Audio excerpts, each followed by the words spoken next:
Olá, turma! Agora a gente vai fazer a continuação do diagrama de fases que a gente começou no vídeo anterior.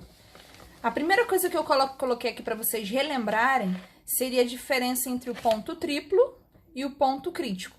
Ponto triplo é a junção das três curvas, da A, da B e da C, que é esse ponto amarelo aqui. É o ponto em que você tem sólido, líquido e gasoso ao mesmo tempo, os três estados ao mesmo tempo da sua substância. Esse daqui, verde, aqui é o ponto crítico, tá? É o final da sua curva. Aqui vocês podem perceber a diferença entre os dois pontos. A primeira é que o ponto triplo, chamado de PT, é um estado particular de uma substância determinado por valores de temperatura e pressão, no qual as três fases de agregação, que são sólido, líquido e gasoso, coexistem em equilíbrio. Já o ponto crítico é a temperatura mais alta a que o líquido e o gás de uma substância pura podem coexistir. Aqui para vocês, novamente, outra diferença. A diferença primeira entre vapor e gás. Primeiramente, vapor. Vapor é um estado no qual a substância pode facilmente se liquefazer, ou seja, voltar para o estado líquido, tá? É a mesma coisa que condensação, isso daqui. Apenas se aumentarmos a pressão do sistema ou se abaixarmos a temperatura separadamente. Já os gases estão em um estado fluido e para mudá-los de estado é necessário usar esses dois processos simultaneamente. Então, aqui é separadamente e aqui é ao mesmo tempo. Quais são esses dois processos? Aumento de pressão e diminuição de temperatura. Essa é a diferença entre vapor e gás. Uma conclusão que nós temos com isso: podemos dizer que todo vapor é um gás, mas nem todo gás é um vapor.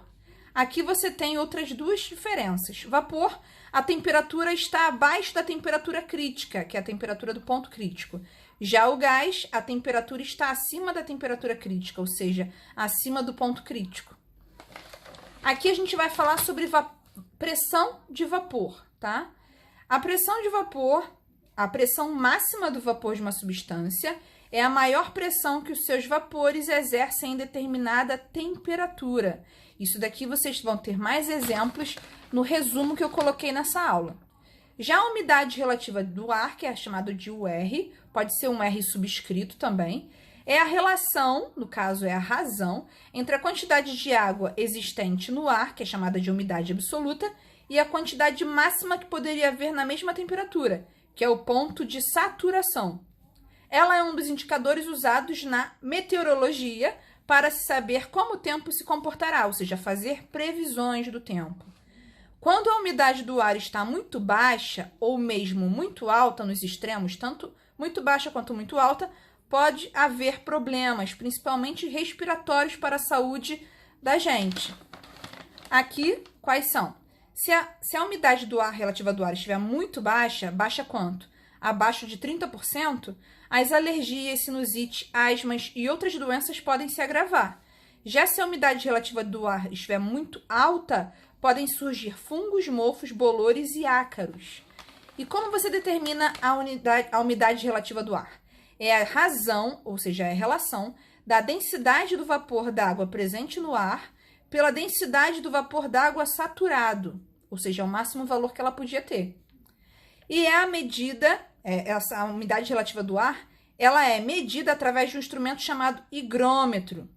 Ele geralmente é feito usando-se sais de lítio, que apresentam uma resistência variável de acordo com a quantidade de água absorvida. Então, ele é excelente para poder usar o higrômetro. Já a sobrefusão ou superfusão é a mesma coisa, tá? É o fenômeno que consiste em uma substância encontrar-se no estado líquido, numa temperatura abaixo da sua temperatura de solidificação. Para vocês entenderem melhor, eu coloquei esse gráfico aqui, ó. Esse gráfico aqui é de uma porção de hipossulfito de sódio. É excelente para a gente analisar o tipo de sobrefusão. Aqui significa que no ponto A, você tem do A até o B, você tem o estado líquido. Do B para o C, você tem a solidificação, que no caso é a transformação de líquido em sólido, tá? Esse aqui é um gráfico de resfriamento. E do C para o D, você tem o estado já apenas sólido. Só que a solidificação, ela acontece exatamente a 48 graus Celsius. E o que seria a sobrefusão? A temperatura de fusão ou de solidificação do hipossulfato de sódio é 48 graus Celsius, como foi mostrado no gráfico. Porém, se resfriarmos lentamente, sem provocar agitação em sua massa, o hipossulfito atingirá a temperatura bem abaixo de 48, estará nessa temperatura aqui, abaixo de 48, permanecendo no estado líquido, abaixo da temperatura de solidificação. Ou seja, chegando aqui em 48, ele vai continuar líquido e abaixo de 48, onde ele só deveria haver sólido, ele vai continuar tendo líquido. Isso se for feito lentamente, sem provocar agitação da massa, tá? Finalizamos a aula de hoje.